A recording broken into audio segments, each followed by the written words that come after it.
Hello everyone, and welcome to another episode of Movie Chat. Today we're going to talk about the Peanut Butter Falcon 2019 movie directed by Tyler Nilson and Michael Schwartz and starring Shia LaBeouf, Dakota Johnson, and Zach Gottsagen.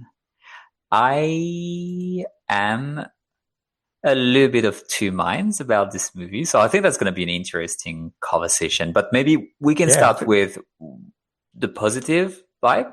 Yep. Look, when you hear a movie starring Dakota Johnson and starring Shia LaBeouf, you don't really think too much of that because they're two You don't think traditionally it's going to be good? Yeah. they're two traditionally very unlikable off-screen personalities. Although Dakota Johnson has kind of won me over with her Hot Ones episode. She's actually quite funny and makes fun of herself.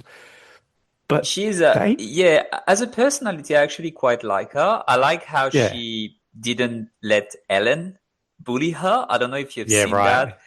that. That was Yes, a yes. very good stuff. So I think as a person, she's all Yeah, right as a personality, yeah. but for me, she was always in the bucket of you're a bad actress because you did Madame Web and you did 50 Shades of Grey. And granted, you didn't have much to work with, but Right. also you really didn't seem to care. Yeah.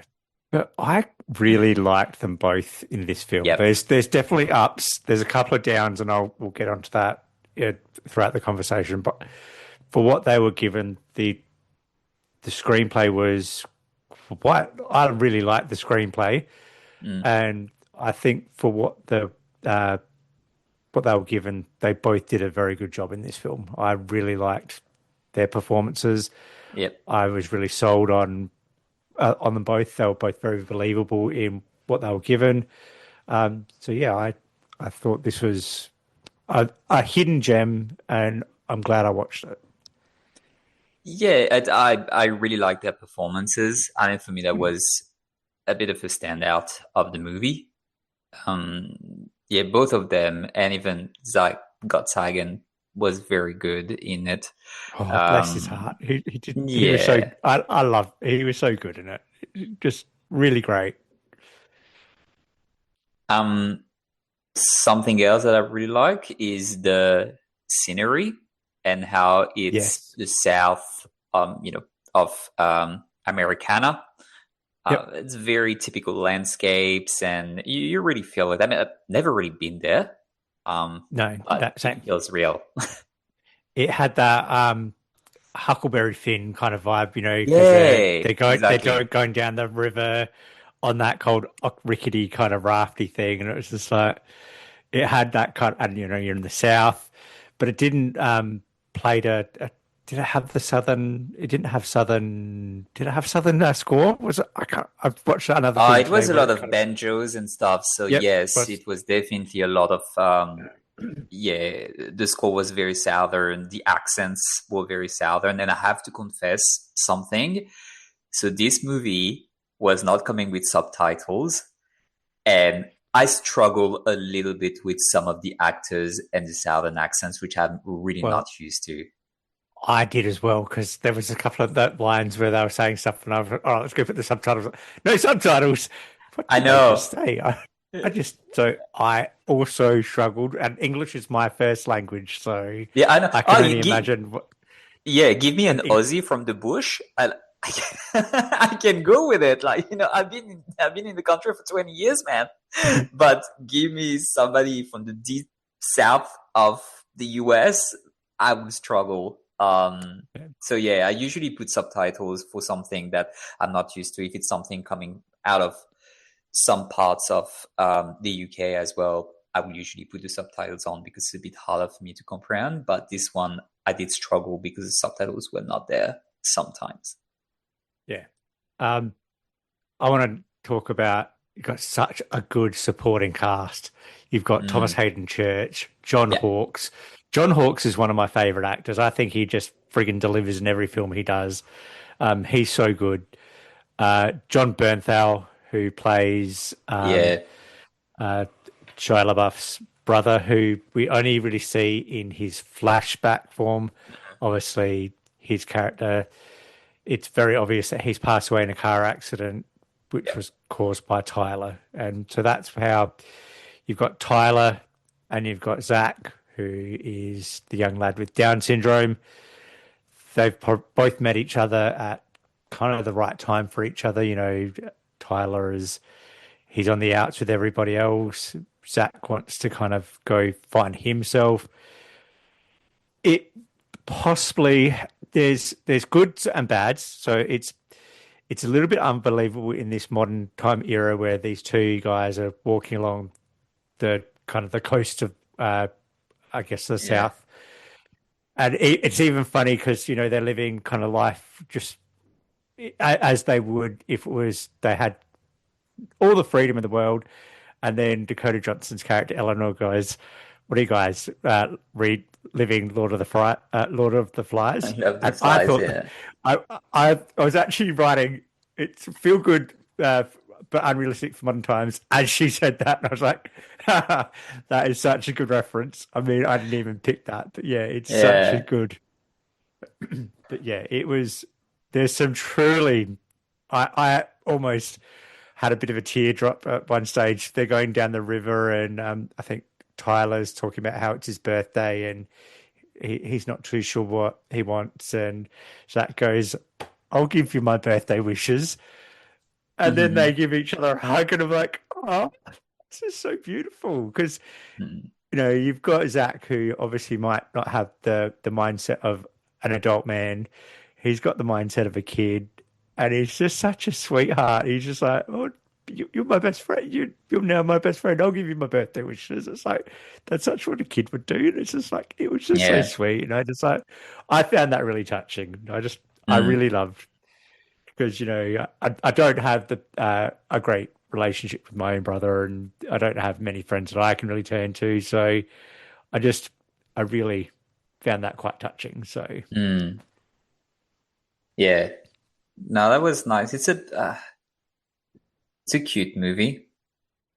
I have to say it didn't grab me and it didn't touch me as much as I thought it might have.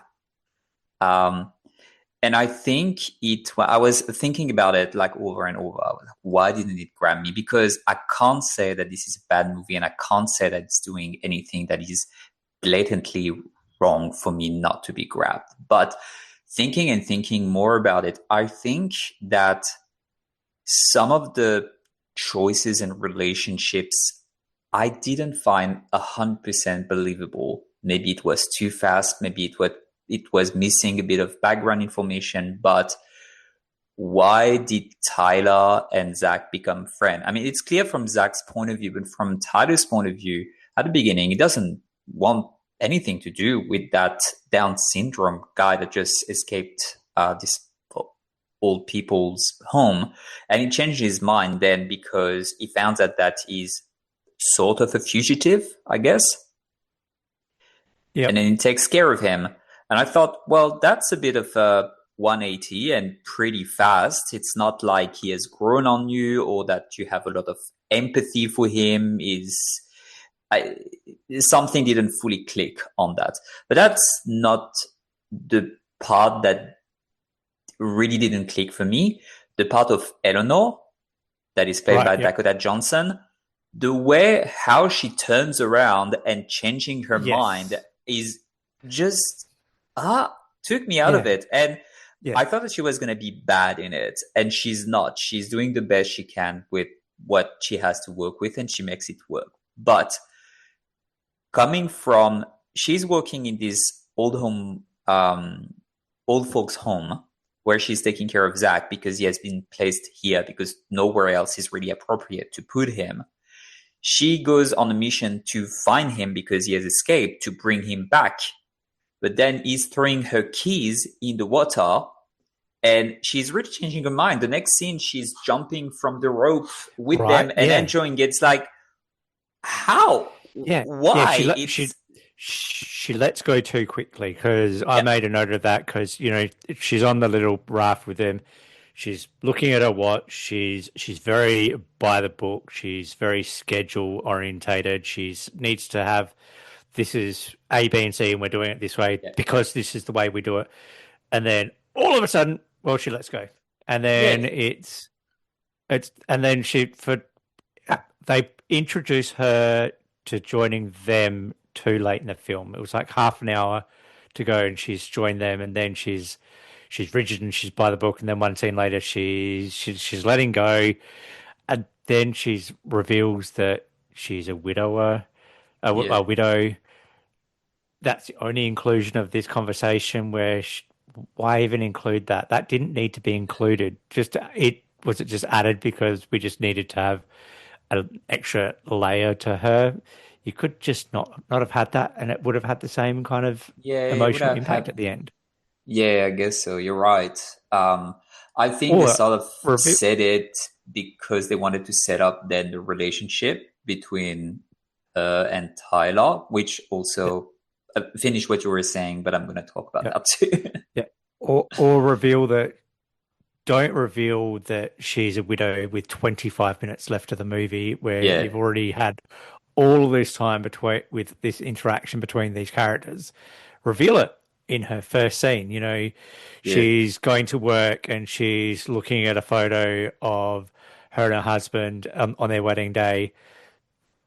Show that she's not wearing a ring anymore, and show that us that she has had this loss.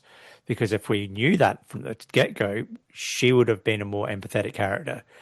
Revealing it so late in the film, it just took away from what were trying to do. yeah. And I think this is where they didn't set up this character well enough because she doesn't think at the beginning that Zach shouldn't be in the nursing home. She's there, she's doing a job, she's trying to do her job well, she's nice to him, but at no point is she really voicing, I actually don't think that he should be in there. And you can introduce the theme of the widow because then it made her realize life is too short and that shouldn't be that way. And then that's why, hey, you know what, screw it. And I'm going on this adventure with those guys. And then I would have found it a bit more believable.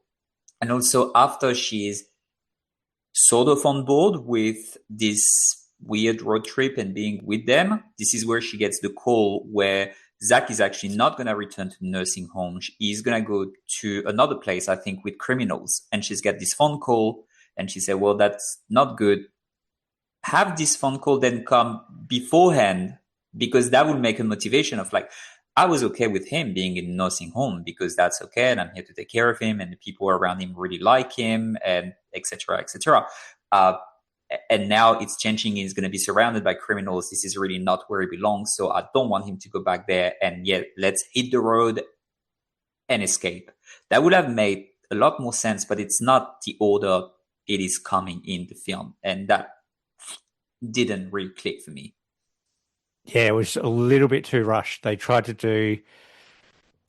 spent too much time on this building of this friendship between Zach and Tyler, Yeah. then having Eleanor trying to find them, Eleanor joining them, and then that last kind of 25 minutes where Zach's finally met, his idol. The idol was kind of a bit washed out himself and kind of, oh, yeah, this is exactly what I needed as well. I needed you guys to want me so I can relive my glory days. And so that was, and then obviously the phone call about, Jackson go to, the more intense home. It's just too much got compacted into that last 25, 30 minutes. And then even with Tyler getting attacked as well, where did he die? Is he okay? And then you find out he's okay. He's It's okay. He's just at the back. Yeah, it's yeah, that's something else. Maybe I talk first the relationship as well that they met them kiss and be in a relationship and being flirtatious. I don't buy it. She seems to be someone very well put together, and he's a bum. He's got dirty clothes. He doesn't have a job. He doesn't have a home. He's like, and yeah, sure, it's very believable that they are gonna go together. That didn't work for me. And there is nothing else that indicates why she would be attracted to him. Why that fast? It was strange. yeah. Yeah, It wanted a typical Hollywood ending, but with it wanted to be one way with this kind of lovely, happy ending, but the build up to get there just it wasn't written and structured well enough to get there. No, and they didn't need to hint at a relationship. They could have just been friends, a group of three friends that Yeah, just decide to hit the road and go to Florida. Why not? It's as powerful if you want to make it that powerful. Um, the way that the character of Tyler is set up as well, with him fishing illegal crabs, and then when he gets found, he's burning the, I don't know, like in the harbor or whatever. yeah, It doesn't really help to mm, to like bring a make lot him of a empathy, like to make yeah, him like to make him a likable character. yeah, I because he's struggle a obviously bit with that. yeah, because he's obviously done the wrong thing to John Hawkes' character, and John Yeah, Hawkes, wants re not revenge. Well, they do have a bit of they want a revenge, but they want to be compensated. And it's like, well, actually, dude, you were stealing from him, and you caused like $15,000 worth of damage. You're the bad guy here, so exactly. It's maybe like that was my problem. It's we're starting on the wrong foot. I don't like this guy. I don't really have empathy for him because he did a bad thing and then he's running away from that. And to be honest, beside being beaten up, he never really gets punished for it. no, he doesn't. No, because he doesn't Yeah. repay he's not a Lannister. He doesn't repay his debts. So, Mm-mm. So yeah, bad person. alrighty, should we get into our scores? Yes, let's do it. It was your Okay, choice of film, so I you start. get to I go start. first. I would give it a 3 stars out of 5. I toss between 2.5 and 3. It is a. It's not a bad movie. It has a lot of good things going for it. It did not grab me because of those storytelling mishaps, and I think that was a missed opportunity for me. But I will understand how other people will be moved by this movie and really, really like it. I totally understand that. I'm going to give it a 4. I quite liked it, despite some narrative faults. I found it very solid. I quite enjoyed this one. So thank you for suggesting it. You can thank my wife. She's actually the one who chose it for me. Excellent. Well, thank you. Alrighty. Well, thank you everyone for listening. As always, please follow, comment, share, and we'll talk to you next week.